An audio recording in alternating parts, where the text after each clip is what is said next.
현재 일본 고등학생의 한국에서의 수학여행 경험담이 일본 전역을 경악의 도가니로 빠뜨리고 있다고 합니다. 그녀는 한국에서 촬영한 영상을 공개했고, 이는 전 세계로 퍼져나가며 큰 파장을 일으키고 있다고 하는데요. 그렇다면 그녀가 한국에서 촬영한 영상의 정체는 대체 무엇일까요? 안녕하세요. 저는 일본 출신의 아오이라고 합니다. 저는 현재 일본 고등학교에 재학 중인 평범한 고등학생인데요. 그런데 최근에는 정말 제 인생뿐만 아니라 저희 가족의 삶까지 완전히 뒤흔드는 충격적인 경험을 하게 되었고, 그야말로 이 사건을 기점으로 제 삶은 완전히 달라지게 되었습니다. 그리고 이러한 상황의 중심에는 한국이 있죠. 사실 한국은 제가 어렸을 때부터 제 인생에 상당한 영향을 끼치긴 했습니다. 그리고 안타깝게도 그러한 영향은 대다수 부정적인 방향이었죠. 왜냐하면 저희 가족은 집안 대대로 한국을 싫어하는 혐한 가족이기 때문입니다. 실제로 할아버지는 하루가 멀다 하고 혐한 시위까지 나가셨고, 아빠는 한국은 역사를 왜곡하고 독도를 무단 점유한 깡패국가라며 극우 방송에서 나오는 한국 관련 소식들을 죄다 꿰고 계셨는데요. 그리고 그러한 한국 관련 비하의 내용과 한국에서 벌어지는 각종 비극적인 사고들을 제게 낭독까지 하게 하는 이상한 취미까지 갖고 계셨죠. 엄마는 아빠보다는 온건하신 분이셨지만 그래도 한국이 먼저 일본을 싫어했으므로 일본이 한국을 싫어하는 건 정상이라고 주장하시며 일본인들은 한국을 욕해도 된다는 논리를 펼치시곤 했어요. 여기에 일본 서점에는 혐한이라는 전문적인 카테고리가 존재하고 일본 학교에서도 한국에 대해 배우는 내용이라곤 일본은 한국의 문명화를 도와준 착한 국가지만 지금의 한국은 독도를 무단 점거하며 일본의 뒤통수를 치고 있다는 내용밖에 없으니 이러한 환경에서 자라온 제가 한국에 대한 반감을 갖는 건 어찌 보면 당연한 일처럼 보였습니다. 하지만 상황은 빠르게 변해갔습니다. 분명 제가 무척이나 어렸을 때만 해도 이러한 한국에 대한 무시와 반감의 분위기가 일본 전역에 팽배해 있었으나 시간이 갈수록 일본 내에는 점점 한국에 대한 호감과 존경의 분위기가 싹트기 시작했는데요. 결국 제가 고등학생이 되자 대다수의 친구들은 한국을 일본보다 잘 살고 세련된 나라라고 생각하게 되었고, 심지어 일본보다 급여 조건도 좋고 복지도 좋은 한국 회사에서 자신의 새로운 꿈을 펼칠 거라며 한국 회사에 입사하기 위해 한국어를 공부하는 학생들도 상당히 많아졌습니다. 물론 한국 남자는 일본 남자와는 달리 키도 크고 듬직하며 잘생겼다며 자신은 일본 남자 따위는 필요 없으니 고등학교를 졸업하자마자 한국으로 가서 다정하고 잘생긴 한국 남자와 만나 결혼을 하겠다는 친구들도 상당히 많았죠. 저는 이러한 달라진 일본의 사회적 분위기에 통 적응을 할 수가 없었습니다. 저는 어렸을 때만 해도 부모님께 영향을 받은 대로 한국을 비하하는 선동을 이어나가며 늘 인기가 많은 역할을 독차지했으나 그러한 선동은 이제 전혀 먹혀들지 않았고, 오히려 저희 반에서 한국을 싫어하는 학생은 저 혼자일 정도로 일본 내의 한국에 대한 이미지는 매우 빠르게 변해버렸거든요.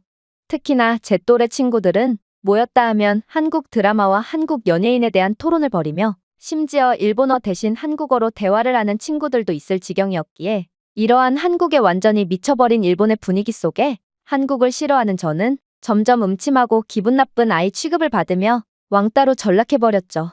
정말로 이제는 선생님조차 저를 기분 나쁜 아이 취급을 하며 객관적으로 봤을 때도 한국의 1인당 GDP는 일본의 1인당 GDP를 추월한 지 오래인데 도대체 한국을 왜 자꾸 가난한 국가라고 묘사하는 거냐며 이젠 꿈에서 벗어나 현실로 좀 나오라는 조언까지 건넸는데요. 하지만 아빠는 여전히 한국은 가난하고도 기술력이 형편없어서 일본의 모든 것을 베끼는 저질 국가라는 발언을 이어나가셨고, 그렇게 저는 늘 혼란스러움만을 느끼며 이내 완전히 왕따로 전락하고 말았습니다. 그야말로 혐한을 주도하는 일본 학생의 전형적인 말로를 겪게 된 것이죠. 그러다 저희 학교는 수학여행을 가게 되었습니다. 놀랍게도 행선지는 바로 한국이었는데요. 이건 정말 충격적인 상황이었습니다. 제가 다니는 고등학교는 상당히 역사가 깊은 고등학교로 학교 측은 선조들의 정신을 이어야 한다며 늘 국내 수학여행만 고집했거든요. 그러나 이번 수학여행은 찬성 95%의 압도적인 득표로 다른 국가도 아닌 한국으로 떠나는 것으로 결정되었고, 당연히 저희 부모님은 격분하시며 아무리 그래도 어떻게 한국 같은 국가로 떠날 수가 있냐며 일본에 대한 차별을 일삼는 한국인들이 아이들에게 무슨 짓이라도 하면 책임을 질 거냐며 직접 항의를 하시기까지 하더라고요. 그런데 선생님들은 마치 혐한 발언을 일삼는 저를 벌레 보듯 보는 반 친구들처럼 혐한 발언을 쏟아내는 저희 부모님을 안타깝다는 듯 쳐다볼 뿐이었고, 몇몇 선생님들은 지금이 30년 전도 아니고 제발 딸인 저를 봐서라도 현실을 살라며 부모님께 조언을 건네기도 했죠. 그리고 이렇듯 일본인들조차 한국을 일본보다 더 나은 국가라고 인정하는 분위기에 아빠는 제게 특별 임무를 내리기 시작했습니다. 바로 제가 직접 한국으로 수학여행을 다녀와서 한국의 차별적이고 가난한 장면을 영상으로 찍어오라는 거였는데요. 그리고 자신이 그러한 영상을 바탕으로 다시 학교에 항의를 하고 한국인들의 가난한 면모를 언론에 제보까지 하며 낱낱이 까발리겠다는 거였습니다. 저는 딸인 저를 마치 실험용 쥐 취급을 하는 아빠의 태도에 큰 상처를 받았으나 어쩌면 이건 한국의 현실을 까발림으로써 왕따에서 벗어날 수 있는 절호의 기회일 수도 있겠다고 생각했고, 그렇게 저는 막중한 임무를 안고 한국으로 향하게 되었습니다.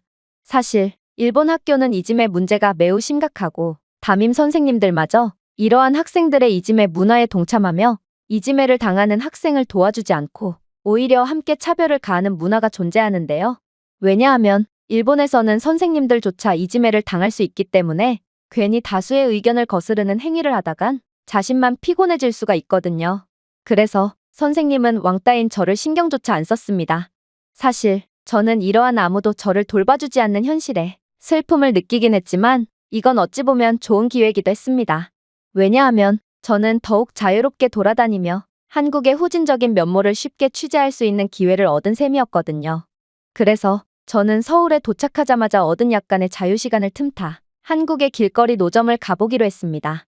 저는 분명 일본의 극우 TV 채널에서 한국의 위생은 형편이 없다고 들었고, 만약 그렇지 않다고 해도 세계 최고의 청결함을 자랑하는 일본의 위생을 따라올 국가는 절대로 존재할 수가 없었거든요. 그렇게 저는 근처의 길거리 노점 거리로 향했습니다. 그리고 저는 노점 거리에 도착하자마자 큰 충격을 받을 수밖에 없었죠. 왜냐하면 거리에서 진동하는 음식 냄새는 저를 정말 미치게 만들었거든요. 그럴만도 한 게 솔직히 일본에서 한국 음식의 인기는 상상을 초월하는 수준이고, 요즘 일본의 젊은 사람들은 일본 음식보다 한국 음식을 더욱 선호하는 지경에 이르렀거든요. 그러나 저는 모름지기 일본인이라면 일본을 그대로 베끼기만 한 저질 한국 음식을 먹으면 안 되는 법이라는 아빠의 세뇌 때문에 한국 음식은 입에도 못 댄 채 한국 음식을 한번 먹어보고 싶다는 본능을 가까스로 억누르던 상태였습니다. 그러나 지금은 감시를 하는 아빠도 사라졌겠다. 저는 한국 취재를 명목으로 한국 노점상에서 음식을 집어들게 되었죠. 하지만 문제가 생겼습니다. 저는 평소에 그렇게나 먹어보고 싶던 떡볶이를 주문했는데 저는 제 떡볶이 발음이 완벽하다고 생각했으나 노점상 주인 한국인 할머니가 느끼기엔 제 발음은 누가 봐도 일본인이 분명해 보였는지 그녀는 떡볶이를 외친 저를 가만히 쳐다보며 일본에서 왔냐는 질문을 건네왔거든요. 저는 순간적으로 매우 당황했고 일본인인 것을 들킨 이상 불이익과 차별을 당하기 전에 그 자리에서 도망가 버릴까도 진지하게 고민했습니다. 왜냐하면 한국에서는 고연령층일수록 일본에 대한 감정이 좋지 않다고 들었거든요. 하지만 공포에 질려버린 저는 손발이 빳빳하게 굳어 도저히 움직일 수조차 없었고 그렇게 긴장한 채 간신히 목소리를 낼 뿐이었습니다. 니혼진 데스. 하지만 정체가 들통난 제가 이곳 노점에서 계속 식사를 하는 것을 택한 건 큰 실수였습니다. 왜냐하면 저는 곧바로 일본인이라는 이유로 차별을 당하게 되었거든요. 일단 저는 분명 떡볶이 1인분만을 주문했지만 할머니가 제공한 음식에는 떡볶이뿐만 아니라 삶은 달걀과 튀김 몇 조각이 추가적으로 올려져 있었는데요. 아무래도 이 할머니는 이러한 추가적인 음식에 대한 금액도 청구할 게 분명했고 저는 역시나 한국은 일본인들을 차별하는구나 싶어 슬픔을 느낄 뿐이었습니다. 물론 그녀가 제공한 떡볶이도 문제였습니다. 왜냐하면 떡볶이는 너무나도 매웠고 저는 떡볶이가 혀에 닿자마자 타는 듯한 통증을 느끼며 재채기를 해버렸거든요. 아무래도 그녀는 제가 일본인이라는 이유만으로 떡볶이를 도저히 사람이 먹지 못할 정도로 맵게 만든 것이 분명했고 저는 그렇게 차별을 당했구나 싶어 속상함에 눈물을 흘릴 뿐이었습니다. 사실 일본에서도 한국인 관광객들을 향한 초밥 고추냉이 테러 등의 문제가 발생하고 있으므로 어찌 보면 저는 한국을 욕할 자격조차 없었지만 그래도 낯선 타지에서 일본인이라는 이유 하나만으로 차별을 당하는 건 분명 속상한 경험이었거든요. 그런데 그렇게 제가 눈물을 흘리자 놀라운 상황이 벌어지기 시작했습니다. 바로 옆에 있던 다른 한국인 손님들은 눈물을 흘리는 제게 휴지까지 제공하며 달래주었고 도대체 왜 우는 거냐며 자초지종까지 물어왔기 때문인데요. 보통 일본에서는 남에게 관심이 없는 개인주의 문화가 팽배해 있기에 남에게 이러한 호의적인 관심을 얻는 일은 절대로 있을 수가 없거든요. 그래서 저는 그저 어리둥절한 채 떡볶이가 너무 매워서 그랬다는 번역 앱을 건넬 뿐이었죠. 그러자 놀라운 상황이 벌어지기 시작했어요. 노점 할머니는 저를 위해 덜 매운 떡볶이를 만들어주기 시작했고, 심지어 어묵 국물 등을 추가적으로 건네주셨기 때문인데요.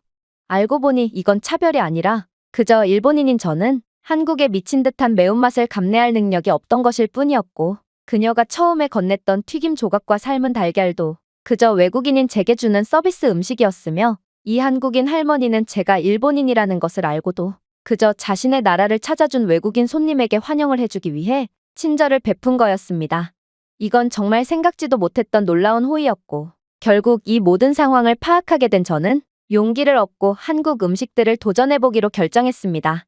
처음에는 혀가 불타는 듯 매웠던 떡볶이는 계속 맛보니 마치 캐러멜처럼 달콤하게 느껴지기 시작했고, 그 다음에는 목구멍 뒤쪽에서 따뜻함이 더해지며 왜 일본인들이 떡볶이에 미쳐 있는지를 완벽하게 이해할 수 있게 되었는데요. 떡은 모찌처럼 부드럽고 쫄깃쫄깃해서 만족스러운 식감을 선사해 주었고, 떡볶이의 고추장 소스는 한번 시작하면 도저히 멈출 수가 없게 할 정도로 엄청난 중독성을 제공했기에 저는 그렇게 콧물을 질질 흘리면서도 정신없이 떡볶이를 퍼먹게 되었습니다. 물론 한국의 호떡도 너무나도 훌륭한 음식이었죠. 저는 떡볶이를 통해 한국 음식은 정말로 일본의 음식보다 훌륭하다는 것을 완전히 느끼게 되었고, 그렇게 호떡까지 도전해보게 되었는데요. 겉껍질은 바삭하고 속은 부드러운 호떡은 흑설탕의 단맛과 계피맛이 섞여 완벽한 조화를 자랑하고 있었고, 저는 호떡 반죽의 약간의 짠맛과 속의 모든 것을 사르르 녹일 듯한 단맛에 완전히 압도되어 호떡을 도전한 지 1분 만에 호떡 하나를 뚝딱 해치워버렸어요. 치즈 핫도그도 마찬가지였습니다. 사실 한국 핫도그는 일본의 SNS에서 단연 가장 뜨거운 음식인데요. 그런데 일본에서는 아빠의 눈치를 보느라 쉽사리 도전하지 못했던 치즈 핫도그는 한입 베어물면 치즈가 끝도 없이 늘어나는 재미있는 음식이었고, 기존 핫도그와는 다른 바삭하게 튀긴 겉면은 핫도그를 더욱 감칠맛 나게 만들었죠. 핫도그는 분명 한국 음식이 아니었지만 현재 한국식 핫도그는 일본뿐만 아니라 전 세계를 지배하고 있는데, 저는 한국 핫도그를 직접 맛보자마자 왜 그렇게 전 세계의 젊은 세대들이 한국 핫도그나 한국이 만든 것들에 미쳐 있는지 완벽히 이해할 수 있을 것 같았습니다. 한국은 사람들이 열광하는 부분을 정확하게 아는 국가였고, 한국의 편견을 가졌던 저마저 완전히 고개를 끄덕이게 만드는 완벽한 국가였거든요. 심지어 지저분할 줄 알았던 한국의 노점은 완벽하게 청결했으며, 백화점에서도 현금 결제를 요구하는 일본과는 달리 이곳은 노점이었음에도 카드 결제가 가능했기에 저는 한국의 일본과는 차원이 다른 선진적인 면모와 사람들의 따뜻한 마음씨에 넋이 나가버렸습니다. 부모님은 분명 한국인들은 일본인들을 차별하고 미워한다고 했지만 제가 노점에서 겪은 경험들은 그와는 정반대였거든요. 하지만 이러한 제 노점에서의 경험은 그저 약과일 뿐이었습니다. 저는 이내 카페에 입장하게 되었는데 저는 이곳에서 상상치도 못한 경험을 하게 되었거든요. 일단 저는 아무리 제가 노점에서 환대를 경험하긴 했지만 이건 특수한 경험일 뿐이고 한국에는 일본인들을 환대해주는 사람만 있지는 않을 거라고 생각했는데요. 그래서 저는 여전히 일본인인 것을 들키지 않으려고 목소리를 내지 않은 채 제가 주문하고 싶은 버블티를 가리킬 뿐이었습니다. 그런데 한국인 직원은 제 이름을 묻는 거 아니겠어요? 아무래도 이곳 카페에서는 주문자의 이름이나 닉네임을 부르며 음료를 제공하는 모양이었고, 저는 황급히 어디선가 주워들은 이름인 김지은이라고 대답했으나 저는 어쩔 수 없는 일본인이었기에 김우지은이라고 발음해버렸죠. 결국 저는 이번에도 제가 일본인인 것을 들킬 수밖에 없었습니다. 하지만 제가 일본인이라는 이유만으로 버블티에 소금 테러 등을 당하진 않을까 하며 풀이 죽어있던 저는 주문한 버블티를 받자마자 화들짝 놀랄 수밖에 없었는데요. 왜냐하면 제가 주문한 버블티에는 한국에 오신 것을 환영합니다. 즐거운 여행 되세요 라고 적혀 있었기 때문인데요. 그리고 그 글씨체는 일본어를 배워본 적이 없는 초보자의 글씨체였기에 아무래도 한국인 직원은 제게 환영의 편지를 써주기 위해 직접 번역 앱에 검색까지 하며 글씨를 적어준 모양이었습니다.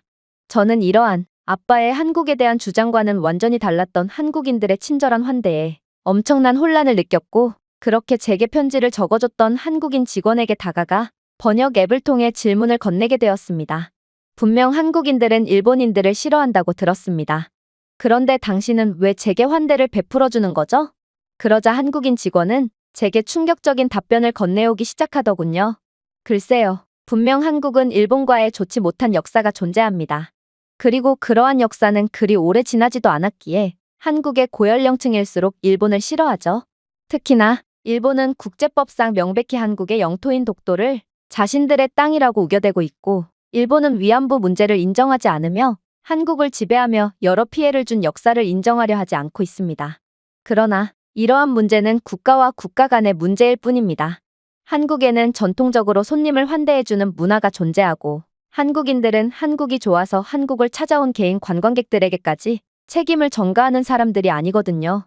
아무래도 당신은 한국에서 일본인이라는 이유만으로 차별을 당할까봐 걱정하는 것 같은데, 그러한 차별은 일절 겪지 않을 테니 걱정하지 마세요. 저는 그녀의 말에 화들짝 놀라고 말았습니다.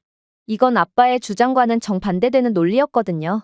그리고 저는 이러한 문제에 대해서 보다 객관적으로 분석을 하기 위해 양국의 역사 문제를 영어로 검색해보게 되었는데요.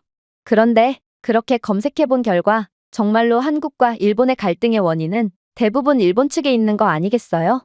그야말로 한국인들은 일본을 싫어할 만한 이유가 있었지만 일본인들은 한국을 싫어할 만한 이유가 전혀 없었던 것입니다. 오히려 미안해해야 했죠.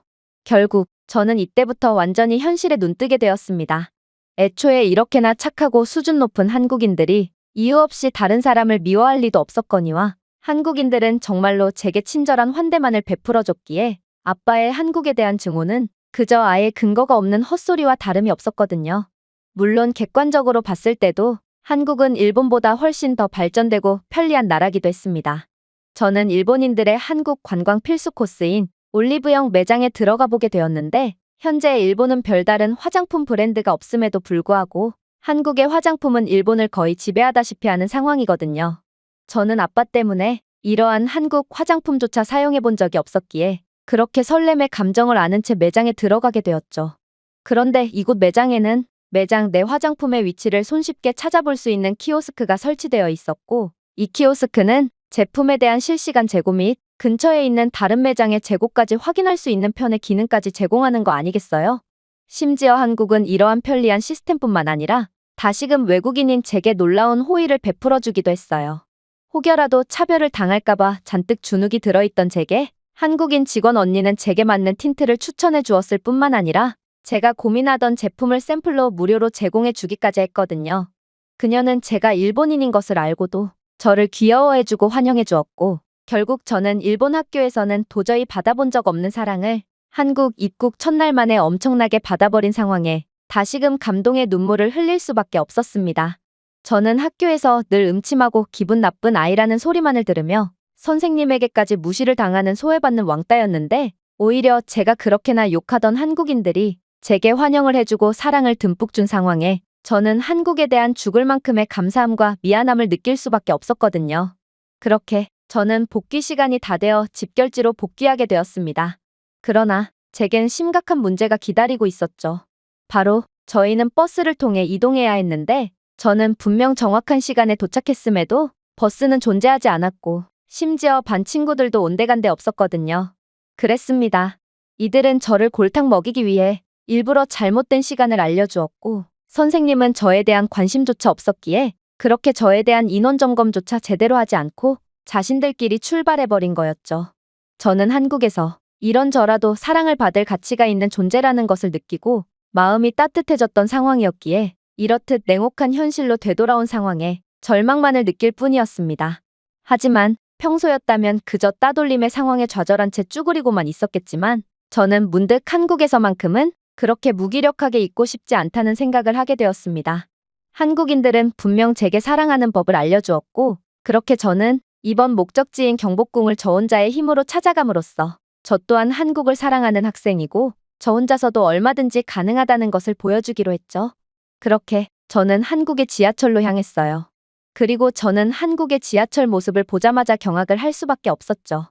왜냐하면 저는 지금껏 일본의 지하철이 전 세계 최고라고 생각했지만, 한국은 그런 일본의 선진적인 지하철 인프라를 아득히 뛰어넘은 미래의 모습을 자랑하고 있었거든요. 일단 아직도 지하철표를 현금을 지불하며 발권하는 일본인들과는 달리 한국인들은 그저 지갑을 꺼내지도 않고 자신들이 가지고 있는 스마트워치나 스마트폰을 태그함으로써 3초 만에 지하철에 탑승하고 있었는데요. 심지어 한국의 지하철은 단 1초의 시간도 어기지 않는 극한의 정시성을 보장했기에 저는 더더욱 깜짝 놀랄 수밖에 없었습니다. 일본 지하철은 정시성을 잘 지키기로 유명하지만 그래도 10분 전후의 지연은 밥 먹듯이 일어나거든요.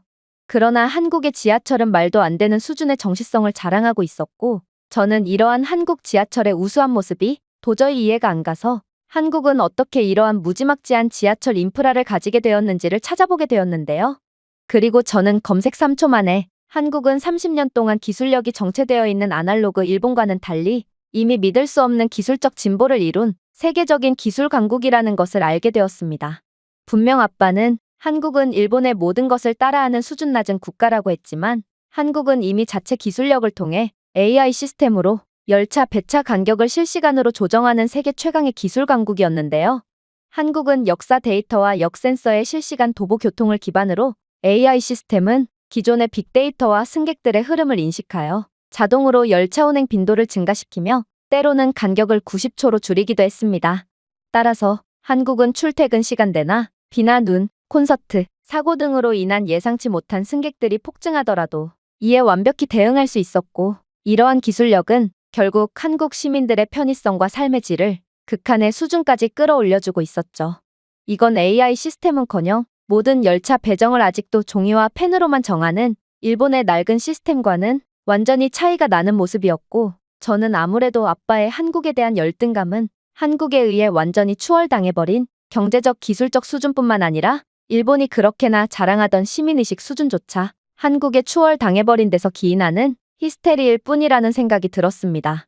물론 한국 지하철에서는 영어뿐만 아니라 일본어로 된 안내까지 제공해 주었기에 저는 별다른 불편을 전혀 느끼지 못한 채 한국 지하철을 탑승한 채 이동할 수 있었는데요. 한국의 지하철 시스템은 정말로 우수하고 과학적인지 저는 버스로 먼저 이동한 친구들과 거의 동시에 경복궁에 도착할 수 있었고 저를 의도적으로 따돌린 반 친구들은 혼자 힘으로 경복궁에 도착한 저를 보고 도대체 제게 어떻게 이곳에 도착했는지 완전히 넋이 나간 눈치더라고요. 그런데 저는 그들의 옷차림을 보고 화들짝 놀랄 수밖에 없었습니다. 정말로 일본인 친구들은 한국에 대한 사랑을 넘어 존경의 감정까지 갖게 되었는지 이들은 하나같이 한국의 전통 의상인 한복까지 대여한 상태였거든요. 그리고 다른 외국인들 또한 하나같이 한복을 대여한 채 자신들의 경복궁에서의 시간을 완전히 즐기고 있었기에 저는 아무래도 아빠의 말과는 달리 한국 문화의 아름다움은 이미 전 세계에서 인정받고 있구나 싶어 다시금 감탄할 수밖에 없었죠. 아무튼 저는 한복의 아름다운 자태를 보자마자 이건 저도 반드시 입어봐야겠다고 생각했고 그렇게 홀린 듯 한복 대여소로 이동하게 되었는데요. 그런데 한복 대여소에 엄청난 줄을 본 저는 아무래도 오늘 안에 한복을 빌리긴 틀렸구나 싶은 생각을 하던 찰나 이내 경악을 금치 못할 충격적인 장면을 목격하게 되었습니다. 왜냐하면 이곳 대여소에 늘어진 줄은 상상을 초월하는 속도로 줄어들기 시작했거든요. 그리고 드디어 제가 한복 대여소에 입장하게 되었을 때 저는 대여소의 줄이 빠르게 줄어들 수 있었던 이유를 깨닫고 다시 한번 경악을 할 수밖에 없었어요. 왜냐하면 한국은 기술력을 통해 이러한 줄마저도 최소화시켜 놓은 국가였기 때문입니다. 한복 대여소 내의 AI 기반 피팅룸은 신체 지수를 자동으로 스캔하고 완벽한 크기의 한복을 제안하여 편안한 착용감과 빠른 대여를 할 수 있도록 도와주고 있었기 때문인데요. 특히나 이러한 AI 스마트 스크린은 대여자의 퍼스널 컬러에 맞게 한복의 색상도 추천해주고 있었기에 대여자는 자신에게 맞는 한복을 고르느라 시간을 허비할 필요도 없이 그저 3초 만에 자기에게 딱 맞는 한복을 대여할 수 있도록 되어 있었죠.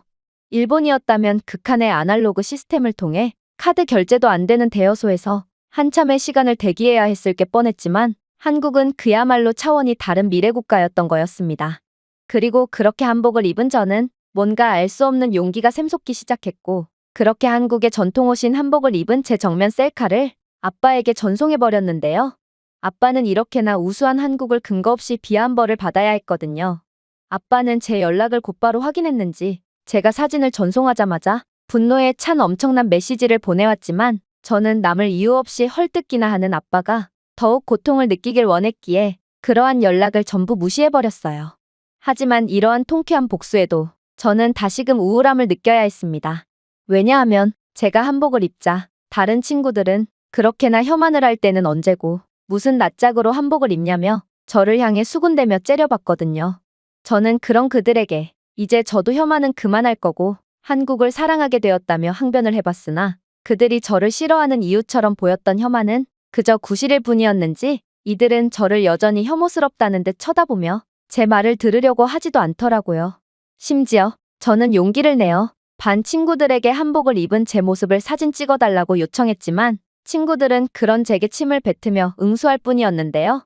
결국 저는 마음의 상처만 받은 채 다시금 서러움의 눈물을 흘리고 말았습니다. 그때 상상치도 못했던 충격적인 일이 벌어지기 시작했어요. 바로 도대체 이러한 제 상황을 어떻게 알았는지 한국인들이 먼저 나서 제게 사진을 찍어주겠다고 접근했거든요. 정말로 이들은 제가 일본인이라는 사실을 대체 어떻게 알았는지 영어를 구사하며 제게 사진을 찍어주겠다고 했고 그렇게 전문 사진 기사처럼 10분 여간 사진을 찍어주더니 이내 즐거운 여행되라는 말을 끝으로 쿨하게 떠나버렸는데요. 한국인들은 정말로 일본인인 제게 같은 일본인들보다도 훨씬 더 극진한 대우를 해줄 뿐이었고 저는 이들의 환대가 너무나도 감사해서 다시금 눈물을 쏟고 말았습니다. 한국인들이 없었다면 이번 한국 여행에서의 제 추억은 전혀 없었을 게 분명했거든요. 물론 한국은 뭐 하나 빠질 데가 없는 완벽한 국가인지 경복궁의 전경도 무척이나 멋있었는데요. 경복궁의 모든 것들은 무척이나 넓었고 마치 한국 왕족들이 이곳에서 살아있는 느낌마저 자아냈거든요. 경복궁의 궁전부지는 끝없이 펼쳐져 있었고 빨간색과 초록색 목조 건물은 섬세하고 아름다운 패턴으로 칠해져 있었으며 지붕은 붓질처럼 강하게 휘어져 있었는데요. 저는 이러한 웅장한 경복궁의 모습에 문득 일본의 조용하고도 작은 성이 생각났고 저는 한국의 궁궐에 비한다면 너무나도 초라한 일본의 궁궐에 부끄러움을 느낄 뿐이었습니다. 특히나 한국의 궁궐은 건축물 그 자체로도 멋있었지만 분위기는 더더욱 훌륭했는데요. 경복궁 내부에 한복을 입고 달리는 아이들, 전통 갑옷을 입고 교대 근무를 하는 궁궐 경비원들, 그리고 한국의 전통 놀이 행사와 판소리 등의 문화 공연이 여기저기에서 열리고 있는 모습은 제가 마치 조선시대로 들어온 듯한 착각마저 들게 했거든요. 그러나 한국에 정말로 소름 돋는 점은 따로 있었습니다. 바로 한국에서는 과거와 미래가 손을 잡는 듯한 기분이 들었거든요. 보통 일본에서는 전통적인 장소와 현대적인 장소가 분리되어 있지만 한국은 천년된 궁전에서 동대문 디자인 플라자와 같은 미래형 건물까지 몇 분 안에 걸어갈 수 있을 뿐만 아니라 당장 코앞에만 해도 각종 고층 빌딩들과 전통 사찰이 조화를 이루고 있었거든요.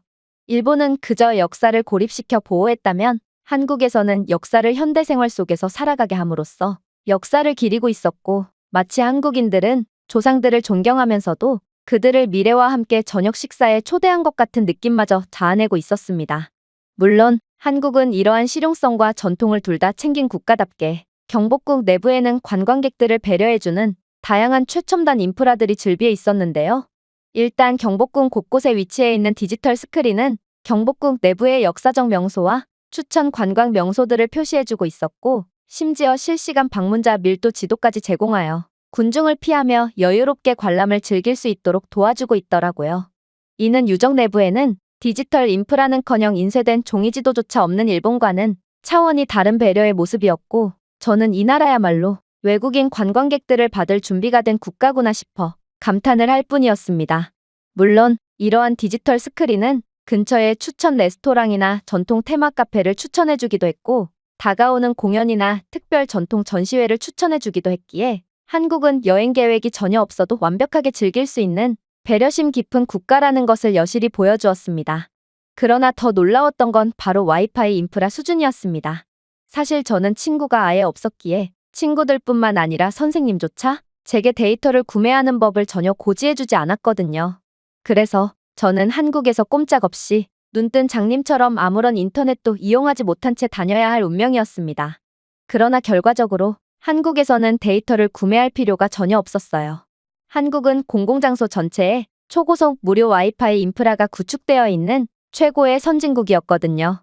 심지어 한국은 경복궁 같은 유적지에마저 완벽한 무료 와이파이를 제공하고 있었고 저는 이러한 전통 유적지에마저 공공 와이파이 인프라를 구축해둔 한국의 부유함과 배려심에 혀를 내두를 수밖에 없었죠. 나중에 알고 보니 한국은 5G 인프라를 세계에서 가장 먼저 구축한 통신망 인프라 최강국이었기에 이러한 선진적인 인프라는 한국인들에게 너무나도 당연한 부분이었지만 공공 와이파이는커녕 지하철에서는 데이터조차 제대로 안 터지는 일본에서 평생을 살아온 저로서는 이러한 한국의 선진적인 인프라가 너무나도 놀라워 감탄만 연발하게끔 했죠. 그렇게 경복궁을 정신없이 둘러보다 보니 어느새 해가 뉘엿뉘엿 지고 있었고 저는 이제 버스로 돌아가기 위해 이동하게 되었는데요. 그런데 버스는 이번에도 보이지가 않는 거 아니겠어요? 알고 보니 저를 특히나 괴롭히던 무리는 이번에도 잘못된 시간을 알려줘서 저를 속였던 거였고 저는 또다시 버스를 놓치게 된 거였습니다. 하지만 이번에는 정말 큰일이었습니다. 왜냐하면 저희의 경복궁 다음 행선지는 부산이었고 저희는 부산에 도착한 뒤 부산의 숙소에서 하룻밤을 묵을 예정이었거든요. 그런데 부산은 지하철로 갈 수도 없는 머나먼 곳이었기에 저는 완전히 패닉 상태에 빠질 수밖에 없었습니다. 결국 저는 패닉에 빠져 정신없이 길을 걷다가 결국 지하철역에 도착함과 동시에 그대로 무너져 내리며 오열을 하고 말았는데요. 도대체 고등학생인 제가 이러한 낯선 타지에서 무엇을 할 수 있단 말인가? 저는 그저 좌절감만을 느낄 뿐이었고 제겐 아무런 희망이 없는 것처럼 느껴졌어요. 그런데 그때 놀라운 일이 벌어지기 시작했습니다. 웬 한국인 할머니 한 분이 저를 유심히 지켜보시더니 이내 제게 말을 걸기 시작했거든요. 그리고 그녀는 제가 한국어를 못 알아듣자 유창한 일본어를 구사하며 무슨 일이 있냐고 물어오는 거 아니겠어요? 저는 그녀의 유창한 일본어 실력을 보고 그녀가 한국계 일본인이거나 아무튼 일본과 관련이 있는 사람이라고 생각했고 그렇게 제 상황을 털어놓게 되었는데요. 그런데 이 할머니는 지금 당장 부산으로 가는 것은 조금 어려울 테니 일단 자신의 집으로 가서 하룻밤 묵는 게 어떻겠냐는 말을 건네오는 거 아니겠어요? 저는 아무래도 그녀가 같은 동포라는 이유로 저를 도와주려는 거구나 생각했고 애초에 제겐 선택지 자체가 없었기에 그렇게 할머니의 집으로 향하게 되었습니다. 할머니는 잠시 기다려보라며 각종 젓갈 반찬과 계란말이, 잡채 등 20가지가 넘는 반찬을 내오셨고 심지어 근처 마트에서 삼겹살까지 사오시며 저를 위해 진수성찬을 만들어주셨는데요. 저는 그런 할머니께 엄청난 감사함이 들었고 그렇게 한국에서 같은 동포를 만나게 되어 다행이라는 말을 건네게 되었습니다. 그런데 할머니는 이내 충격적인 답변을 해오시더군요. 알고 보니 그녀는 젊었을 때 일본으로 가서 일을 하긴 했지만 100% 한국인이었거든요. 즉, 저는 이번에도 한국인에게 도움을 받았던 거였습니다. 저는 정말 깜짝 놀랐고 특히나 연세가 지긋하신 할머니였기에 일본에 대한 안 좋은 기억이 있을 텐데도 어째서 저를 도와준 거냐는 질문을 건네게 되었는데요. 그러자 할머니께서는 분명 자신은 일본에서 일했을 때도 상당한 차별을 받았고 자신의 부모님은 침략자 일본에 의해 직접적인 피해를 받기도 했지만 그래도 자신은 일본인 개개인을 증오하지는 않는다는 대인배적인 말씀을 건네오시더라고요. 그러면서 손녀뻘보다 한참이나 어려 보이는 학생이 곤경에 처했는데 어떻게 두고만 볼 수가 있냐며 한국인들은 이러한 상황을 절대로 보고만 있지 않는다며 저를 달래주시기까지 했죠. 결국 저는 뜨거운 눈물을 흘릴 수밖에 없었고 저는 진심으로 한국인이 되어 따뜻한 한국에서 계속 살고 싶다는 생각마저 들었습니다. 심지어 할머니의 말씀대로 한국인 할머니의 집에서 하룻밤을 자고 눈을 뜨니 정말로 모든 문제는 해결되어 있는 거 아니겠어요? 할머니 댁 앞에는 저를 부산으로 데려다줄 별도의 차량이 준비되어 있었고 할머니는 그런 제게 언제든지 놀러와도 좋다고 말씀하시며 여러 음식들과 현금 5만 원까지 제게 쥐어주셨는데요.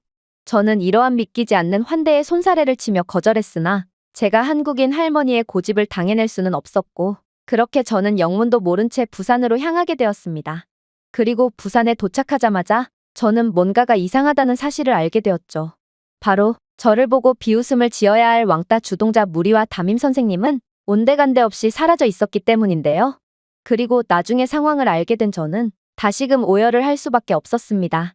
알고 보니 일본어에 능통한 할머니는 제가 불러준 학교 이름과 왕따 주동자들의 이름까지 전부 메모해둔 상태였고 날이 밝자마자 학교 측에 전화를 걸어 맹렬히 항의를 했던 거였기 때문인데요. 할머니는 당장 조치를 취하지 않으면 이번 사건을 한국 언론사뿐만 아니라 일본 언론사 측에도 뿌려버릴 거라며 엄포를 놓았고 이러한 할머니의 당찬 항의에 명예를 그 무엇보다 중요시 여기는 일본 학교 측은 매우 당황한 채 당장 왕따 주동자와 선생님을 징계위원회에 회부해버렸던 것입니다. 그래서 그들은 조기 귀국을 하게 되었던 거였죠. 사실 일본에서 이러한 왕따 문제는 거의 해결이 되지 않는 경우가 많은데요. 학교 측은 알면서도 사건을 묻어버리려고 하는 경우가 대부분이거든요. 그리고 일본은 워낙 음습한 문화를 갖고 있기에 이렇듯 피해자가 독박을 쓰며 사건이 묻히는 경우가 다반사입니다. 그러나 할머니는 일본에서 사셨던 분답게 일본의 이러한 음습한 문화를 잘 알고 있었고 그렇게 언론사 투고라는 초강수까지 꺼내드셨기에 결국 저는 기적적으로 여행을 이어나갈 수 있던 거였습니다. 그야말로 한국은 제게 기적을 선물해줬던 거였고 저는 이렇듯 한국의 은혜를 입은 이상 절대로 빚지고 살 수만은 없다는 생각이 들었습니다. 결국 저는 현재 아빠에게 당장 한국으로 가족여행을 가지 않으면 집을 나가겠다고 엄포를 놓은 상태인데요. 저는 아빠에게 한국의 말도 안 될 정도로 우수한 모습을 직접 구경시켜줌으로써 아빠의 한심한 극우 성향을 완전히 박살낼 생각이거든요. 아빠는 어렴풋이 한국이 일본을 진작에 추월한 상태라는 것을 알고 계셨는지 처음에는 맹렬히 반대하며 두려움에 떨었으나 저는 한국이 일본을 앞선다는 객관적인 지표들을 전부 조사하여 아빠에게 연불 읊듯이 전해준 상태며 한국으로의 가족 여행만큼은 절대로 양보 못한다고 선전포고를 해버렸습니다.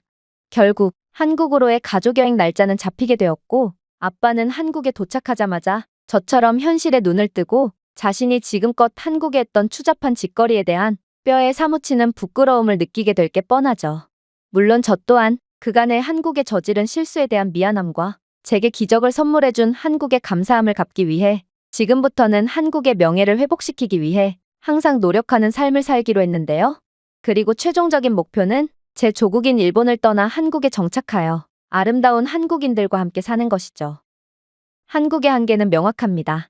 왜냐하면 인류의 역사를 전부 따져보더라도 식민지로 전락했던 국가가 선진국으로 발돋움했던 사례는 존재하지 않기 때문입니다.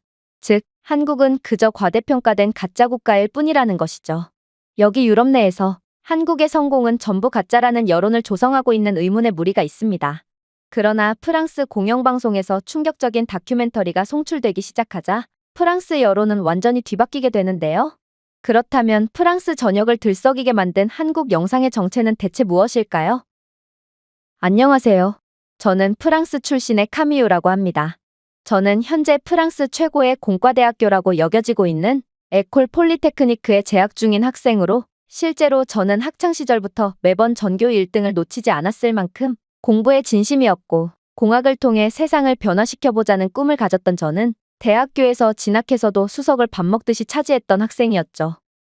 공대에는 여자 자체가 거의 없었기에 저는 더더욱 많은 주목을 받기도 했습니다. 하지만 그런 우등생이던 제가 요즘은 프랑스라는 제 조국에 대해 엄청난 현타를 느끼고 있는데요. 어떻게 된 게 프랑스는 발전이라는 게 없는 나라 같았거든요. 정말로 과거까지만 해도 전 세계를 호령했던 프랑스지만 현재는 아직도 100년이 넘은 건물에 거리에서는 데이터도 제대로 안 터지는 낡은 인프라, 그리고 지금 시대가 어느 때인데 아직도 현금을 사용하고 있는 모습은 제가 이런 나라에서 아무리 열심히 배운다고 해도 제대로 된 공학자로 성장할 수 있긴 한 걸까 하는 의구심마저 들게 했죠. 그래서 저는 과감하게 프랑스를 떠나기로 결심했습니다. 그리고 제가 미래를 걸 국가는 다름 아닌 아시아 국가로 결정했죠. 이유는 간단했습니다. 요즘 아시아 국가의 기술 혁신이나 성장세가 엄청났기 때문이었습니다. 일본이야 전통적인 기술 강국이고 한국도 불과 몇십 년 전에는 아예 기술력 자체가 없던 가난한 국가였지만 요즘 프랑스 뉴스를 보다 보면 한국의 강력한 기술력과 저력에 대해 이곳저곳에서 대서특필되고 있기에 저는 이 나라들이야말로 제 인생을 걸 만한 가치가 있는 국가라고 생각하게 되었죠. 그리고 역사적으로 봤을 때도 프랑스와 일본의 관계는 상당히 깊고 실제로 프랑스에는 수많은 일본인들이 거주하고 있기에 저는 일본인 친구들에게 이러한 제 고민의 상황을 말해주며 도대체 제가 어느 국가로 유학을 떠나야 할지에 대해 조언을 구하게 되었습니다. 그런데 그렇게나 예의 바르고 싫은 소리를 못하는 것처럼 보였던 착한 일본인 친구들은 한국 이야기가 나옴과 동시에 얼굴이 새빨개지며 도저히 이해 못할 반응을 보이는 거 아니겠어요? 카미유, 너 정말 한국이 선진국이라고 생각하는 거야? 물론 한국이 빠른 경제 발전을 이룩한 건 사실이야. 하지만 그건 전부 일본이 한국의 문명을 전해준 덕분이고 또 한국의 경제 수준은 잘 쳐줘봐야 중진국 수준에 일본과는 비교도 안 되는 낮은 수준을 가진 국가라고. 너는 일본이 한국의 근대화를 선사해주기 전까지만 해도 한국은 매우 원시적이고 후진적인 사회를 가진 국가였다는 것쯤은 잘 알고 있을 거야. 일본이 한국을 식민지화시켜 계몽시키지 않았다면 한국은 아직도 과학 자체가 개발되지 않은 원시국가로 남았을 거라고. 그런데 어떻게 문명을 선사해준 일본과 한국을 비교할 수가 있겠어? 뭐, 식민지의 주종 관계에 있던 다른 많은 국가들처럼 한국은 아직도 일본의 소나기 안에서 벗어나지 못하고 있기도 하지. 만약 일본이 한국의 반도체 수출을 막아버린다면 한국은 기술산업 자체가 막혀버려 완전히 몰락하고 말거든. 실제로 한국은 2019년에 괜히 일본에 대들다가 일본이 첨단 소재 수출을 막아버리자 국가 괴멸급 위기 상황에 빠지기도 했어. 무엇보다도 한국이 빠르게 경제 발전을 이룩했다는 것 자체가 이 나라는 저품질 국가라는 증거라고 할 수 있지. 적절하고 건강한 경제는 일본처럼 천천히 성장하기 마련이고 한국의 정상적이지 않은 경제 발전 속도야말로 한국은 나라 자체가 정상적이지 않고 불안정한 수준의 경제를 가졌다는 것을 여실히 증명한다고 볼 수 있어. 사실 저는 일본인 친구들의 하나 같은 주장에 약간은 놀라기도 했습니다. 솔직히 일본인들은 겉으로는 예의와 매너를 중요시 여기는 것 같아 보이지만 이들은 은근슬쩍 상대방을 깎아내린다거나 눈치를 주는 경우가 많다는 것은 예전부터 느끼긴 했어요. 그런데 일본인들은 한국 이야기가 나오자마자 얼굴이 새빨개지며 처음부터 끝까지 비난의 목소리만 냈다는 점은 기존의 일본인들이 보여주던 화법이 아니었기에 저는 당황스러운 감정마저 느꼈죠. 그러나 저는 일본인들이 없는 이야기를 지어서 하는 것은 아닐 거라고 생각했습니다. 그도 그럴 것이 이들이 주장한 한국은 일본의 식민지였을 뿐만 아니라 또 한국은 빠른 발전을 이룩했고 실제로 몇 년 전에는 일본과 정치적인 갈등 상황을 겪었다는 점은 거짓말이 아닌 진실이었거든요. 그래서 저는 일본인들의 말대로 아무래도 한국은 과대평가되고 있는 국가일 뿐이고 제가 만약 한국으로 간다면 프랑스에서보다 훨씬 더 인생을 낭비하는 경험을 하게 될 거라고 확신하게 되는데요. 그렇게 저는 일본으로 가는 것으로 계획을 거의 확정짓고 일본행을 위해 준비 과정을 거치게 되었습니다. 하지만 제가 일본으로 떠나기 직전 저는 프랑스 공영방송에서 진행된 충격 영상을 시청하고 경악을 금치 못하고 말았습니다. 명색이 프랑스 공영방송이지만 방송에서는 만약 프랑스가 한국을 따라하지 않는다면 더 이상의 미래는 없다는 매우 도발적인 영상을 송출했거든요. 그리고 진행자는 영상 시작부터 충격적인 주장을 해오기 시작했죠. 현재 프랑스는 혁신 없이 정체되어 버려 이젠 그저 그런 국가로 전락해버렸습니다. 그리고 더욱 큰 문제는 프랑스인들은 현실에 안주해서 이러한 심각한 상황을 인지조차 못한 채 그저 자신들이야말로 세계 최고의 국가의 국민이라며 허세를 부리는 이해할 수 없는 행보를 보이고 있는 상황이죠. 하지만 현실은 프랑스는 원전 사업 및 각종 무기 수출 사업 등 거의 모든 기술 수주 분야에서 한국에 의해 완전히 경쟁력을 잃어버리고 말았고 이로 인해 매번 거의 확정적으로 벌어오던 외화를 더 이상 벌 수 없게 되며 경제 성장률은 점점 더 낮아지고만 있는 게 현실입니다. 그런데 아이러니하게도 프랑스는 우리의 먹거리를 빼앗아가고 있는 한국으로부터 많은 것을 배워야만 하고 만약 프랑스가 한국처럼 하지 않는다면 그야말로 프랑스라는 국가는 몇 년 내로 역사 속으로 사라지고 말 거라는 점입니다. 일단 한국은 정말 대단한 국가며 배울 점이 많은 국가입니다. 한국은 불과 수십 년 전까지만 해도 일본의 식민지하에 있었기에 많은 사람들이 한국은 원래부터 못 살았고 과학 발전이라는 것을 해본 적이 없는 국가라고 생각할 수도 있겠지만 현실은 한국은 5천년의 역사 동안 일본이 침략하기 훨씬 전부터 첨단 과학, 의학, 공학을 자랑하고 있던 문명국이었거든요. 심지어 한국은 구텐베르크의 인쇄기 이전에 가동 금속 활자 인쇄 기술을 이미 가지고 있던 국가였고 일본이 서양 디자인을 모방하기 수세기 전에 선진 조선업을 발전시켰던 놀라운 과학 강국이었습니다. 하지만 순간의 실수로 일본의 지배를 받게 되었고 일본은 한국으로부터 수십억 달러 규모의 자원을 훔치고 한국 문화를 금지하며 노예의 노동을 강요했기에 한때 찬란한 문화를 자랑했던 한국은 단숨에 세계 최빈국으로 전락하고 말았죠. 이러한 한국의 역사에서 프랑스는 반드시 경각심을 가져야 합니다. 이 정도로 과학적으로 진보를 이룬 국가더라도 한 번의 안일함으로 모든 것을 잃고 추락할 수 있다는 교훈은 한국의 역사 속에서 여실히 엿볼 수 있거든요. 하지만 한국은 원래부터 찬란한 문명국으로 이름 날리고 있던 국가답게 일본의 지배에서 벗어나자마자 놀라운 모습을 보여주기 시작합니다. 한국은 독립 직후 전쟁까지 겪으며 고난을 겪어야 했지만 결국 현재 세계 최강의 군사력과 문화력, 그리고 경제력과 기술력까지 모조리 갖추며 흠잡을 데 없는 완벽한 경제대국으로 이름 날리고 있거든요. 그리고 더욱 놀라운 점은 한국은 이 모든 분야에서 전통적인 선진국인 일본을 전부 추월했다는 점입니다. 일단 기술력만 봐도 그렇습니다. 2019년 한국과 일본은 극심한 대립을 겪었고 일본은 한국으로의 반도체 생산 첨단 소재 수출을 금지하는 초강수를 보였는데요. 아무래도 한국은 반도체 산업에 대한 의존도가 높다 보니 이러한 일본의 조치는 한국에 엄청난 악수로 작용할 게 분명해 보였습니다. 그러나 한국은 처음에만 고전했지 금세 자체 첨단 소재를 개발해버렸습니다. 그리고 이 상황을 기점으로 양국의 운명은 완전히 뒤바뀌기 시작했죠. 현재 그렇게나 세계적인 기술력을 가지고 있다던 일본의 기업들은 메모리 칩을 삼성과 SK 하이닉스에 전적으로 의존하고 있는 상황일 뿐더러 일본은 한국의 반도체, 배터리, 스마트폰에도 완전히 의존하고 있지만 한국은 일본으로부터 아무것도 필요하지 않거든요. 이 상황에서 다시금 2019년과 같은 양국의 정치적 대립 상황이 펼쳐진다면 한국은 거의 아무런 피해도 입지 않지만 한국의 기술력에 거의 전적으로 의존하고 있는 지금의 일본은 괴멸적인 피해를 입고 국가 자체가 붕괴될 가능성도 무시할 수 없습니다.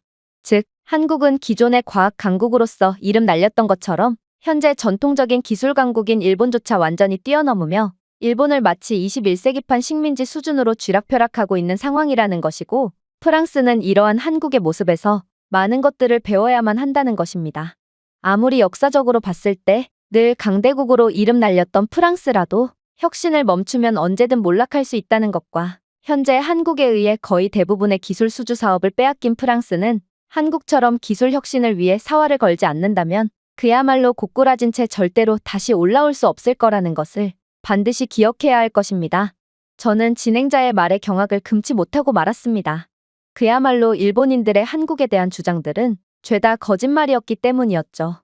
일본이 말한 대로 그들이 정말로 한국을 도왔다면 왜 일본 통치가 끝난 직후에 한국은 세계에서 가장 가난한 나라 중 하나가 되었던 것이고 일본의 소나기에서 벗어나자마자 한국은 일본을 넘어선 세계 최강대국으로 부상했다는 말인가요?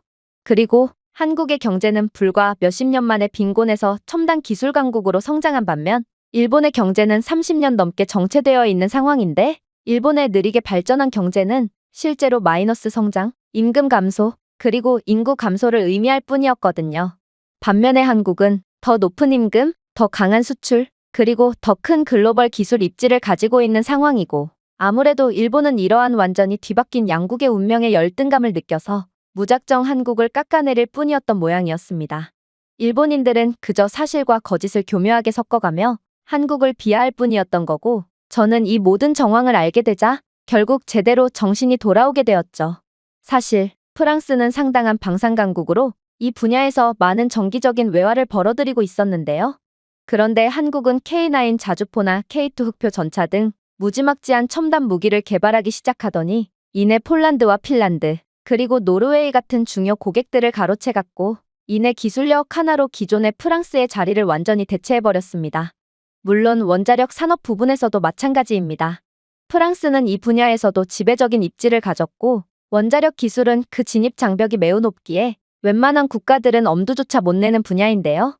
그런데 한국은 최근 체코의 24조 원 규모의 원자력 수주 경쟁에서 프랑스를 압도하면서 이 분야에서마저 프랑스의 기존의 지배력을 무참히 박살내버렸습니다. 더 중요한 점은 이러한 성공에 만족하지 않고 계속해서 발전을 거듭하는 한국과는 달리 프랑스는 이러한 한국에 의해 완전히 압도당하는 사태의 심각성을 전혀 인지하지 못하고 있다는 것입니다. 그래서 역전되어 버린 양국의 기술력 격차는 더더욱 극심해져만 가고 있는 게 현실이죠. 또 한국은 전 세계 D램 시장의 75% 이상을 자랑하고 있는 세계 1위 메모리 칩 생산국으로 유럽의 모든 기술 기업들은 한국 반도체에 전적으로 의존하고 있는 상황인데요. 심지어 한국은 다른 반도체 강국들과는 달리 설계부터 제조까지 반도체 생산을 위한 완전한 공급망을 갖추고 있어 어떠한 상황에서도 안정적으로 반도체를 공급할 수 있죠. 만약 한국 반도체가 없다면 유럽의 전자산업은 아예 붕괴되는 상황이고 그야말로 현재 기술력 하나로 일본뿐만 아니라 전 세계를 쥐락펴락하고 있는 한국을 막을 수 있는 국가는 좀처럼 없는 상황이라는 것입니다.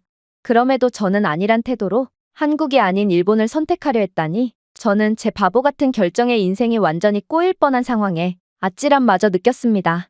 그렇게 저는 일단 제가 들었던 정보가 정말 맞는지를 검증하기 위해 아무런 준비도 없이 무작정 한국으로 향하게 되었어요.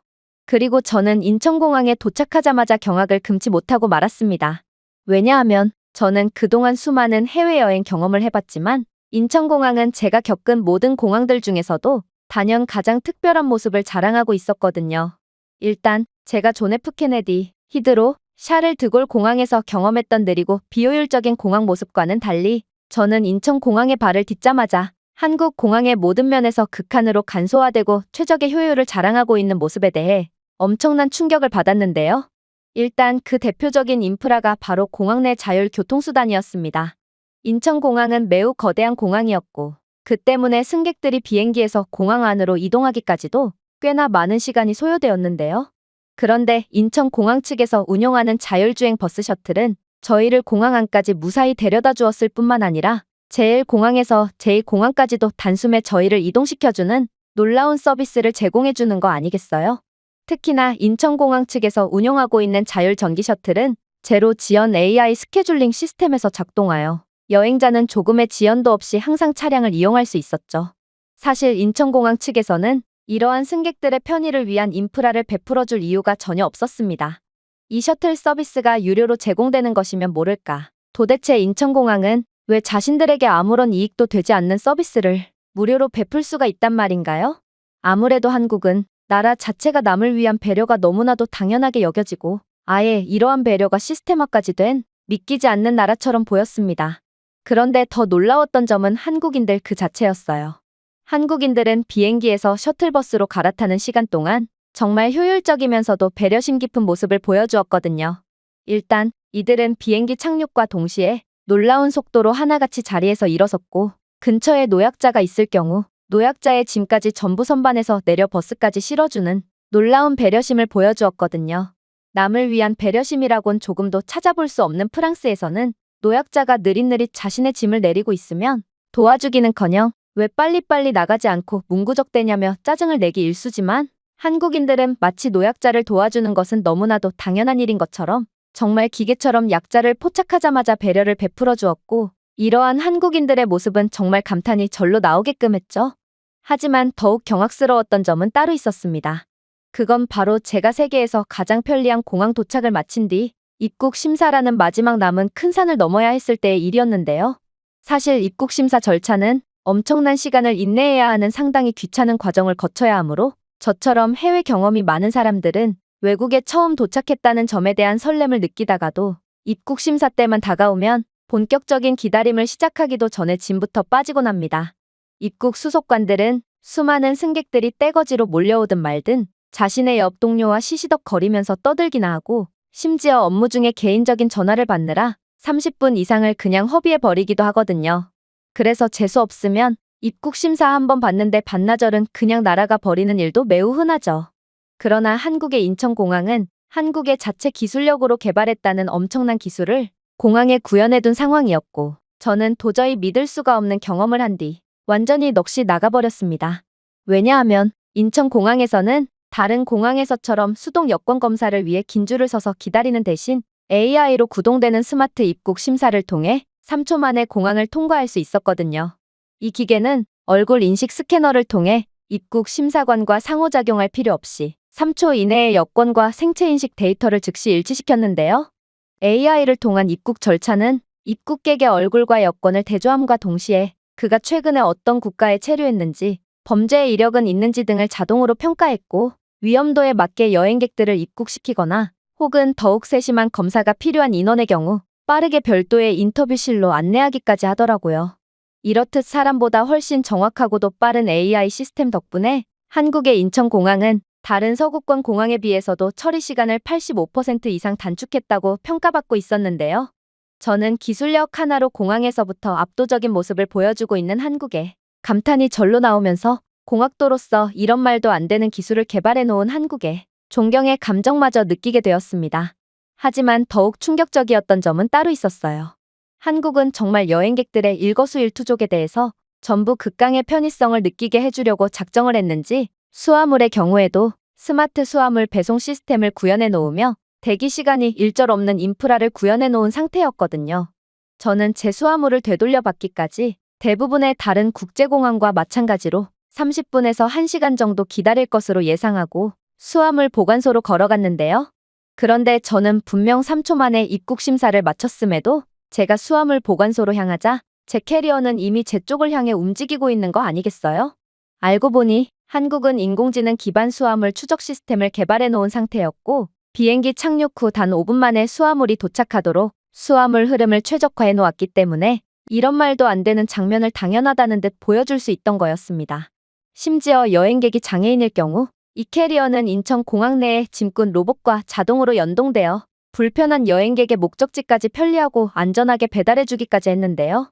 저는 이러한 극강의 편의성을 자랑하는 한국의 시스템에 한국은 그냥 나라 자체가 남을 배려해주기 위해 거의 미쳐있는 국가라고 생각하게 되었고, 동시에 어쩌면 한국이 이렇듯 말도 안 되는 속도로 단숨에 기술 패권을 쥐며 인류의 선진국으로 도약할 수 있던 이유는 한국은 항상 다른 사람을 배려해주고 더욱 편리함을 보장해주기 위해 끊임없이 노력하므로 이러한 선한 의도가 모여 한국이 최고의 기술 강국으로 발돋움하지 않았나 싶은 생각이 들기도 했습니다. 아무튼 저는 공항에서부터 프랑스는 한국에 비한다면 그저 인류의 기술자 앞에 공학 전공 대학생쯤밖에 안 되는 수준이라고 생각하며 넋이 나간 채 공항을 빠져나가려고 했죠. 그러나 저는 공항을 빠져나가기 직전 또다시 충격적인 모습을 목격하고 완전히 얼이 빠지고 말았는데요. 바로 한국 공항에서는 웬 주인 없는 캐리어가 빼곡히 모여있길래 뭔가 싶었더니 알고 보니 한국인들은 이러한 자신들의 귀중품이 들어있는 캐리어로 줄을 서고 있던 거였기 때문입니다.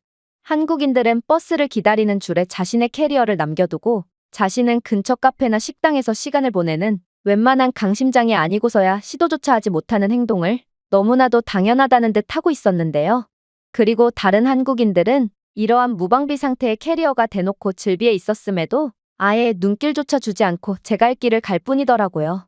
프랑스에서는 멀쩡히 쥐고 있는 캐리어마저 전부 훔쳐가는 상황이지만 오직 한국만큼은 오늘 내 캐리어를 교체할 생각이니 누구라도 좋으니 제발 내 캐리어를 훔쳐가 주세요 라고 말해오는 듯한 행동을 함에도 그 누구도 캐리어를 훔쳐가지 않았고 저는 이러한 다른 차원의 시민의식을 보여주는 한국인들의 모습에 놀라기도 지쳐 한숨을 쉴 뿐이었습니다.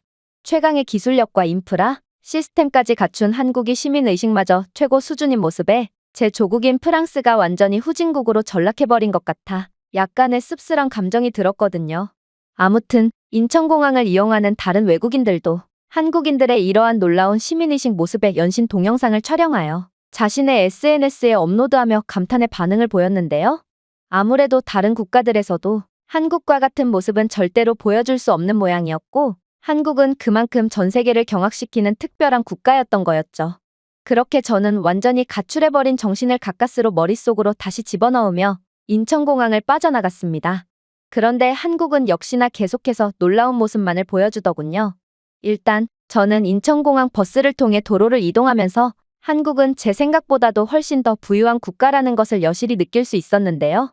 왜냐하면 웬만한 유럽 선진국 사람들도 쉽게 구매하지 못하는 고급 차량들은 한국 도로에 당연하다는 듯 즐비해 있었거든요. 독일 사람들도 비싸서 구매하지 못한다는 벤츠 차량은 한국의 도로에서 거의 자전거 보이듯 흔하게 찾아볼 수 있었고 결국 저는 그래도 아직은 프랑스가 한국보다 우위에 있지 않을까 하는 일말의 기대조차 전부 잃어버린 채 그대로 완전히 할 말을 잃고 말아버렸습니다. 그러나 한국은 이미 완전히 넋이 나가버린 저를 그냥 두지 않더군요. 한국의 길거리에는 더더욱 엄청난 것들이 돌아다니고 있었거든요. 일단 저는 한국의 거리가 이상하리만큼 깨끗한 모습에 기이한 감정마저 느꼈는데요. 물론 시민의식이 훌륭한 한국인들이 길거리에 쓰레기를 함부로 버리지 않으리라는 것은 너무나도 자명했지만 그러한 부분을 감안하더라도 한국의 길거리는 너무나도 잘 관리되고 있다는 느낌을 자아냈거든요. 하지만 저는 곧 이러한 한국의 비밀을 눈치채게 되었는데 알고 보니 한국의 길거리에는 AI 기반 청소 로봇이 시범 운영 중이었고 이러한 로봇은 사람과는 달리 휴식을 취할 필요가 없었기에 한국의 길거리는 그야말로 24시간 지치지 않는 전담 청소부에 의해 관리되고 있던 거였습니다. 심지어 이 로봇 청소부는 첨단화된 AI 스캔 기능을 통해 혹여라도 범죄의 현장을 포착하면 그러한 위험한 상황을 자동으로 인지하고 당국에 알람을 보낸다거나 혹은 길거리에 쓰러져 있는 사람을 포착하면 자동으로 구급대에 연락을 보내는 등 치안 유지의 역할까지 수행하고 있다고 했는데요. 그야말로 한국은 천재적인 국가이기 때문에 그저 청소 로봇 하나만으로도 치안까지 유지하는 최강의 응용력을 보일 수 있던 거고, 저는 극강의 기술력을 통해 무궁무진한 응용까지 하는 한국의 모습에 도대체 이 나라를 따라잡을 국가가 있긴 한 걸까 싶어 그저 허공만 바라볼 뿐이었죠. 저는 공학도로서 한국의 기술력에 감탄을 하긴 했지만, 그래도 프랑스 사람으로서 프랑스가 한국에 의해 뺏긴 기술 패권을 다시 찾아왔으면 하는 바람을 가지고 있었거든요. 그러나 한국의 이러한 압도적인 모습을 보고 있다 보면 한국을 재역전하는 건 도저히 불가능한 일처럼 보였습니다. 그렇게 저는 허탈한 감정과 존경스러운 감정 등 여러 가지의 복합적인 감정을 느끼며 거리를 걸었고, 얼마 뒤 제가 프랑스에서 찾아놓았던 한국의 유명 식당에 도착하게 되었어요. 그리고 저는 이곳 식당에 도착하자마자 뭔가 알 수 없는 이질감을 느끼게 되었죠. 왜냐하면 이곳은 분명 대기 시간이 평균 1시간일 정도로 엄청난 인기를 자랑하고 있는 식당이었음에도 식당 밖에서 대기를 하는 사람들은 단 한 명도 보이지 않았거든요. 아니, 이게 대체 어떻게 된 일이라는 말인가? 저는 당황스러운 마음을 애써 감추며 일단 식당 내부로 들어가게 되었는데요. 그런데 그렇게 들어가게 된 식당에서 식당 직원은 제게 연락처를 묻는 도저히 이해를 할 수가 없는 행동을 해오는 거 아니겠어요? 솔직히 제게 연락처를 물어온 한국인 남자 직원은 꽤나 잘생겼고 키도 컸기에 저는 약간의 기대감이 들기도 했습니다. 정말로 저는 그 찰나의 짧은 순간에 별의별 생각까지 다 했을 정도로 설레는 감정을 가진 채 그에게 연락처를 알려줬죠. 그런데 이 한국인 직원은 연락처를 적어준 제게 경악을 금치 못할 말을 해오는 거 아니겠어요? 당신의 연락처를 대기열에 등록해 두었습니다. 지금 QR코드를 문자로 전송해드렸으니 당신은 이 QR코드를 통해 대기 순번과 예상 대기 시간 등을 확인할 수 있고, 당신의 차례가 되면 자동으로 문자가 가니 확인 후에 식당으로 다시 와주시기 바랍니다. 저는 그의 말에 벙찔 수밖에 없었습니다. 그는 제가 마음에 들어서 연락처를 물어본 게 아닌 그저 최첨단 기술을 통해 더 편리한 대기를 하게끔 해주기 위해 연락처를 물어봤던 거였거든요. 일단 저는 도대체 한국은 얼마나 강력한 기술력과 인프라를 가진 국가면 한국인들은 인기 식당에서의 식사를 위해 줄을 설 필요조차 없게 되었단 말인가 싶어 놀라운 인프라 덕분에 상상을 초월할 정도로 편리한 생활을 이어가고 있는 한국인들에게 엄청난 부러움을 느꼈어요. 프랑스에서는 노약자들조차 어김없이 몇 시간 동안 줄을 서야 하는 게 당연시 여겨지고, 이로 인해 낭비되는 시간도 상당하지만 한국은 그러한 과정을 아예 건너뛰어버린 나라였거든요. 하지만 동시에 저는 한국인 직원이 제가 마음에 들어서 연락처를 물어본 게 아닌 상황에 허탈함과 부끄러움을 느꼈고, 이러한 감정은 이내 분노로 변하고 말았는데요. 그래서 저는 도대체 이런 쓸데없는 시스템은 왜 구현해 놓은 거냐며, 예상 대기 시간은 어떠한 근거로 책정된 거냐며 억지를 부리기 시작했습니다. 그러자 한국인 직원은 이런 불평은 또 처음 듣는다는 듯 유창한 영어를 구사하며 놀라운 대답을 해오기 시작하더라고요. 글쎄요, 추운 겨울날에 1시간 동안 밖에서 줄을 서가면서 대기를 하는 건 그렇게 유쾌한 경험은 아닐 거예요. 그리고 특히나 노약자들은 1시간은커녕 10분을 기다리는 것조차 어려워하거든요. 또한 줄을 빼곡히 서다 보면 다른 통행로를 막아서 다른 사람들의 통행에 방해가 되거나 다른 식당에 민폐가 될 수도 있죠. 그래서 한국의 대부분의 대형 식당들은 이러한 AI 대기열 시스템을 사용하며 다른 사람들에게 피해를 주는 경우를 최소화하는 거죠. 또한 이러한 AI 기반 대기열 시스템은 빅데이터를 기반으로 테이블 회전율 및 손님들이 주문한 메뉴별로 평균 대기 시간을 계산해주고 있으므로 오차 범위는 거의 없는 수준이니 걱정하지 않으셔도 된답니다. 저는 그의 말을 듣자마자 완전히 넋이 나갈 수밖에 없었습니다. 심지어 이러한 한국의 AI 기반 대기열 관리 기술은 한국의 스타트업이 개발했다고 했기에 저는 이러한 작은 기업들마저 무자비한 기술력을 가지고 있는 한국의 건강한 산업 구조에도 감탄을 하게 되었죠. 프랑스에서는 모든 강력한 기술들을 전부 대기업이 독차지하고 있고, 이러한 대기업 독점에 따른 부작용이 여기저기서 발생하고 있거든요. 그러나 한국은 정말 알면 알수록 무시무시한 국가였습니다. 아무튼 저는 추운 날씨에도 불구하고 한국의 놀라운 인프라 덕분에 따뜻한 카페에서 편안한 대기 시간을 가질 수 있었고, 1시간 뒤에 식당에 입장하게 되었는데요. 그리고 저는 한국의 식당에 입장하자마자 경악을 금치 못하고 말았습니다. 왜냐하면 저는 한국어를 전혀 할 줄 몰랐음에도 요리 선택 및 주문에 있어서 전혀 걱정할 필요가 없었거든요. 한국의 식당 테이블에는 다개국어를 구사하는 주문 태블릿이 구비되어 있었고, 개인의 취향, 채식주의 및 알레르기 반응 등의 식단 제한, 그리고 AI 추천을 통해 개인화된 최고의 요리를 추천해주고 있었죠. 사실 땅콩 알레르기가 있는 저는 음식을 주문하는데 특히나 각별한 주의를 기울여야 하지만 언어가 통하지 않는 국가에서 이러한 제 상황을 알리기란 정말 쉽지 않습니다. 실제로 저는 스페인으로 여행을 갔을 때 땅콩이 함유된 요리를 잘못 먹었다가 저승의 문턱을 밟은 적까지 있죠. 그러나 저는 한국에서 별다른 요리에 대한 정보를 알아보지도 않았음에도 제 국적과 나이 등을 통해 최고의 음식을 자동 추천받고 이곳에서의 경험을 한껏 즐길 수 있었는데요. 이러한 한국에서의 경험이 얼마나 만족스럽던지 저는 한국은 팁을 지불할 필요가 없는 국가라는 것을 알고 있음에도 테이블에 소정의 지폐를 올려둔 채로 식당을 나서게 되었습니다. 하지만 저는 식당 밖에 나오자마자 경악을 금치 못할 경험을 하게 되었죠. 바로 한국인 직원이 곧바로 뛰쳐나와 저보고 현금을 놓고 갔다며 팁으로 올려놓은 금액을 다시 제게 돌려줬기 때문인데요.